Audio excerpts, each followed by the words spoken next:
இந்த வருஷம் IPL play ஆஃப்ஸ்க்கு எந்தெந்த டீம்ல குவாலிஃபை ஆவாங்கன்னு சொல்லிட்டு இந்த வீடியோவில் பார்க்க போகிறோம். ஆனால் வீடியோ ஸ்டார்ட் ஆகிறதுக்கு முன்னாடி மறக்காம பேஜை ஃபாலோ பண்ணிக்கோங்க. நான் ஒரு 5 டீம் சொல்கிறேன், மோஸ்ட்லி இந்த 5 டீம் தான் குவாலிஃபை ஆவாங்க. Number 1 obviously Mumbai Indians. Mumbai Indians இந்த தடவை பயங்கரமான ஸ்குவாட் வச்சிருக்காங்க, எல்லாருமே இன்ஃபார்மாகவும் இருக்காங்க. கண்டிப்பாக மும்பை இந்தியன்ஸ் குவாலிஃபை ஆயிடுவாங்க. சப்போஸ் இந்த வருஷம் அவங்க குவாலிஃபை ஆகல அப்படின்னா மேனேஜ்மெண்ட்டே நிறைய கொஸ்டின்ஸ் கேட்பாங்க, ஏன்னா அப்படிப்பட்ட ஸ்குவாட் இது. Number 2 Rajasthan Royals. Rajasthan Royals இந்த தடவை பயங்கரமான ஸ்குவாட் வச்சிருக்காங்க. டோனல் ஃபெரேரா, ரவி பிஷ்னாய், ஜடேஜா இவங்க 3 பேருமே இவங்க டீமுக்கு பயங்கரமான வேல்யூ சேர்ப்பாங்க. சூரியவன்சி எப்படி பெர்ஃபார்ம் பண்ண போறாங்கன்ற பொறுத்து தான் இவங்க கேம்பெயின் இருக்க போது. என்னைய பொறுத்த வரைக்கும் இவங்க கண்டிப்பா குவாலிஃபை ஆயிருவாங்க. Number 3 PBKS. லாஸ்ட் இயரே பிபிகேஎஸ் பயங்கரமான ஸ்குவாடா இருந்தாங்க, பட் இந்த வருஷமே கூட அவங்க டீமை நல்லா ஸ்ட்ரென்தன் பண்ணிருக்காங்க. மார்கோ என்சன் நம்பர் 8 வராரு அப்படின்னா அவங்க பேட்டிங் எவ்வளவு ஸ்ட்ரென்த்தா இருக்குன்றதை நீங்களே பாத்துக்கோங்க. Number 4 RCB. ஆர்சிபி போன வருஷம் டைட்டில் வின் பண்ண ஸ்குவாட். இந்த வருஷம் அவங்க டிஃபெண்ட் பண்ணுவாங்களான்னு கேட்டா வாய்ப்பும் இருக்கு. பட் என்ன பிரச்சனை அப்படின்னா ஹேசல்வுட் இன்ஜுரியில இருந்து வரதுனால அவர் எப்படி பெர்ஃபார்ம் பண்ணுவாருன்னு தெரியல. அது மட்டும் இல்லாம அவர் எவ்வளவு மேட்சஸ் மிஸ் பண்ண போறாருன்னு தெரியல. சோ அதனால அவங்க குவாலிஃபை ஆக வாய்ப்பு இருக்கு.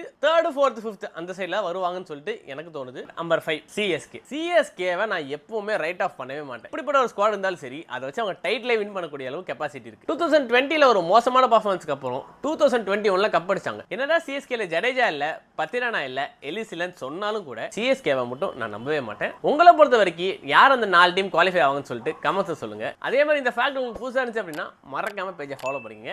இதே மாதிரி இன்னொரு வீடியோ மீட் பண்ணலாம். பை.